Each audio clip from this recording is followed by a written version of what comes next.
এই মুহূর্তে আমরা আছি নদিয়ার শান্তিপুরের শ্যামবাজার রাস উৎসব কমিটিতে। দেখুন এবছর তাদের রাসের প্যান্ডেল। এবছর তাদের থিম প্রয়াস বা প্রচেষ্টা।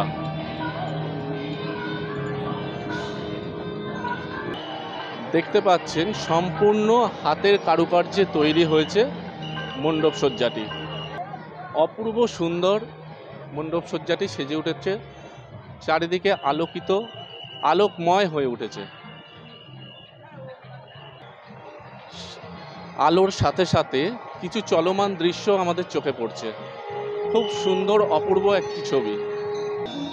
এখানে বিভিন্ন কাঠের কারুকার্য, সাথে সাইকেলের চেন দিয়েও তৈরি হয়েছে। বিভিন্ন ধরনের যেসব জিনিসপত্র রয়েছে সেসব জিনিস দিয়ে একদম হাতের তৈরি খুব সুন্দর একটি মণ্ডপসজ্জাটি সাজানো হয়েছে।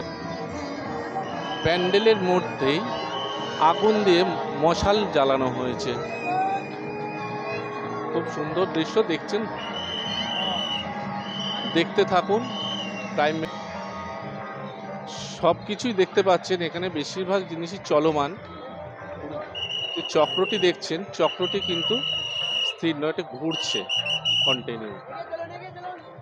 মণ্ডপসজ্জার ভিতরে প্রবেশ করে দেখতে পাচ্ছি আমরা যে কাঁচের কিছু জিনিস দিয়ে সাজানো হয়েছে, অপূর্ব সুন্দর করে সাজানো হয়েছে।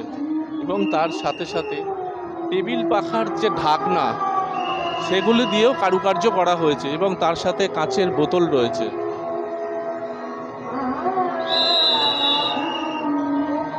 দেখছেন নদিয়ার শান্তিপুরের শ্যামবাজার রাস উৎসব কমিটির পূজা মণ্ডপ।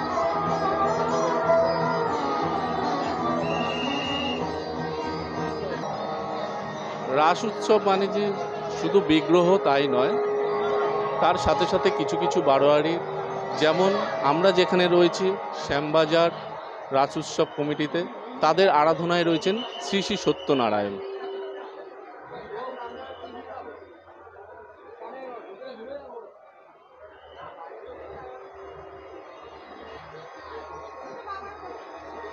আমরা এই মুহূর্তে চলে এসেছি পঞ্চানন তলার YMSA ক্লাবে।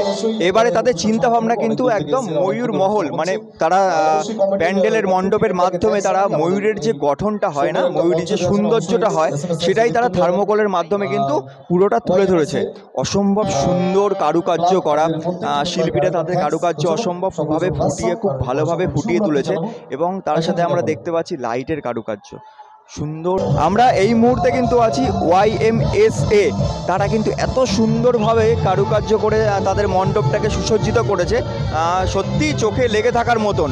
এবং আমরা দেখতে পাচ্ছি বাইরে থেকে প্রচুর দর্শনার্থীর ভিড় এসছে শুধুমাত্র এই মণ্ডপটা দর্শন। থার্মোকলের ওপরে কত সুন্দর কারুকার্য করে তাদের এইসব মণ্ডপ সজ্জাটা কিন্তু সুন্দরভাবে ফুটিয়ে তুলেছে।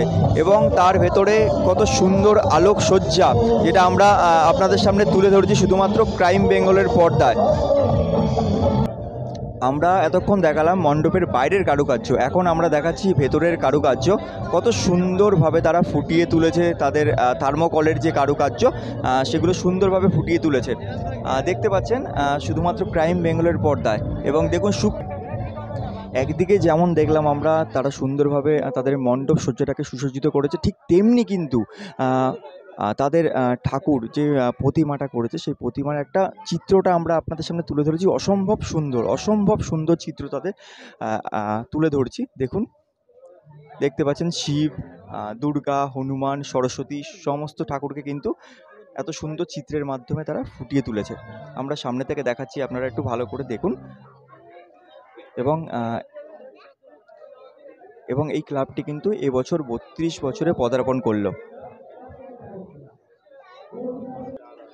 প্রতিমাটাকে যদি আপনারা সামনে থেকে দেখেন, দেখতে পারবেন পেছনে একরকম একটা সিনারি, আর সামনে দেখুন প্রতিমাটা এত সুন্দরভাবে ফুটিয়ে আছে, মানে 3D কাজের মতন একদম 3D কাজ দিয়ে প্রতিমাটাকে কিন্তু ফুটিয়ে তুলেছে।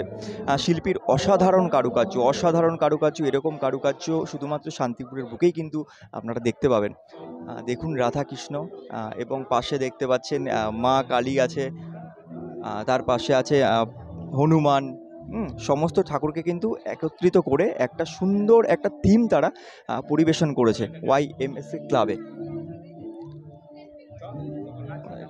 এই মুহূর্তে যে মণ্ডপটি আপনারা দেখছেন এটি হচ্ছে তিলিপাড়া শ্বেতনারায়ণ পূজা কমিটির।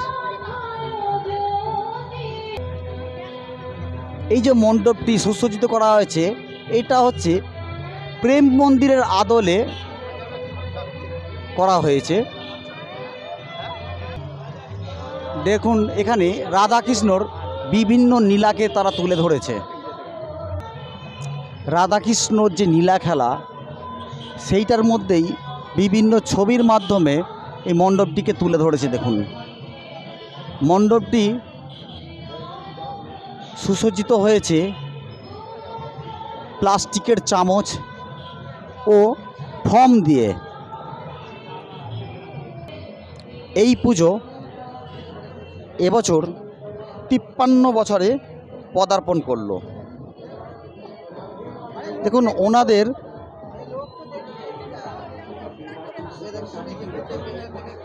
যে ঠাকুরটি তৈরি হয়েছে সেটাও কিন্তু নারায়ণের ছবি দিয়ে তৈরি।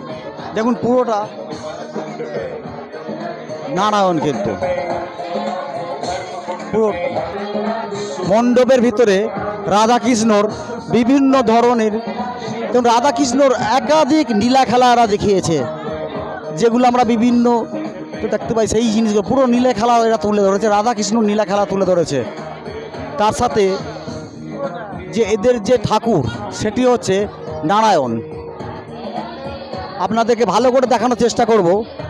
যে দেখুন শান্তিপুরের যে রাস দেখার জন্য দূর দূরান্ত থেকে মানুষ আসে, তার কিছু না কিছু তো দেখা যায় একটা অন্যরকম চিত্র, সেই চিত্রই আপনাদেরকে দেখাচ্ছি। এই মুহূর্তে আমরা চলে এসেছি আগমেশ্বরী তলার ইয়ং স্টার ক্লাবে। এবছরে তাদের 42তম বর্ষে পদার্পণ করলো। একদম নতুন চিন্তা ভাবনা নিয়ে তারা এবছরের মণ্ডপ সজ্জিত করেছেন। আমরা দেখতে পাচ্ছি এবারে তাদের চিন্তা ভাবনা বর্গী রাজার দেশে। দেখুন কিভাবে কাঠ, ফোম, থার্মোকল এইসব জিনিস মণ্ডপের কাজে ব্যবহৃত হয়েছে। দেখুন মণ্ডপের ঠিক মাঝখানেই দেখুন রড এবং কাপড় দিয়ে অসাধারণ কারুকার্য করা, এবং ঠিক মণ্ডপের মাঝখানেই শিব ঠাকুরকে এখানে প্রতিষ্ঠিত করা হয়েছে। এবং তার পাশাপাশি আমরা আস্তে আস্তে ভেতরে চলে যাচ্ছি। দেখতে পাচ্ছি যে মাটির পুতুল, কাঠের যেরকম পুতুল হয় না সেরকম পুতুল দিয়ে অসাধারণ কারুকার্য করে তুলেছে ইয়ং স্টার ক্লাব আগমেশ্বরী তলার। দেখুন আমরা রাস মানেই কিন্তু জানি রাধাকৃষ্ণ, কিন্তু এই মণ্ডপ কিন্তু সত্যনারায়ণ পুজোয় পূজিত করেন। প্রতিবারের কিন্তু তাদের এই সত্যনারায়ণ পুজোই আমরা এখানে দেখতে পাই। এবং রাসে কিন্তু শুধুমাত্র রাধাকৃষ্ণ নয়, এখানে সব রকম ঠাকুর পূজিত হন। শিব থেকে শুরু করে দুর্গা, কালী, জগদ্ধাত্রী সমস্ত রকম ঠাকুর কিন্তু পুজো করা হয় এখানে। এবং সেই ক্ষেত্রে এই মুহূর্তে আমরা চলে এসেছি ভদ্রাকালী তলার মহাশক্তি সঙ্গে। এবারে তাদের চিন্তাভাবনা ডিজনিল্যান্ড। দেখুন অপূর্ব কারুকার্যের মাধ্যমে কিন্তু তারা তাদের মণ্ডপটাকে ফুটিয়ে তুলেছে। শান্তিপুরের রাসযাত্রা মানে কিন্তু একটা আলাদা রকম একটা ঐতিহ্যপূর্ণ একটা উৎসব, যা দেখার জন্য শান্তিপুর তথা রাজ্যের বিভিন্ন জায়গা থেকে এবং দেশের বাইরের থেকেও কিন্তু লোকজন আসে শুধুমাত্র এখানে শান্তিপুরের রাসযাত্রা উদযাপন করার জন্য। দেখুন লাইটের অপূর্ব কারুকার্যর মাধ্যমে কিন্তু মণ্ডপটা সুন্দরভাবে ফুটিয়ে তুলেছে তাদেরকে। এবং এবারে তারা 72 বছরে পদার্পণ করলো। প্রতিবারের ন্যায় কিন্তু এবারও তাদের ধারাবাহিকতা বজায় রেখেছে। সুন্দরভাবে তারা প্রতিমাটা, মণ্ডপটা ফুটিয়ে তুলেছে। তাদের এই লাইটিং বলুন বা আলোকসজ্জার মাধ্যমে বলুন, বিভিন্ন রকমভাবে কিন্তু তারা ফুটিয়ে তুলেছে। এরকম আরও অপরূপ সুন্দর মণ্ডপ দেখার জন্য চোখ রাখুন শুধুমাত্র ক্রাইম বেঙ্গলের পর্দায়। আমরা একের পর এক কিন্তু সুন্দর সুন্দর মণ্ডপ আপনাদেরকে আমাদের ক্রাইম বেঙ্গলের মাধ্যমে উপহার দেব। সুমিত দেবনাথ ও অরিজিৎ ঘোষালের সাথে মোহন দাসের রিপোর্ট, ক্রাইম বেঙ্গল।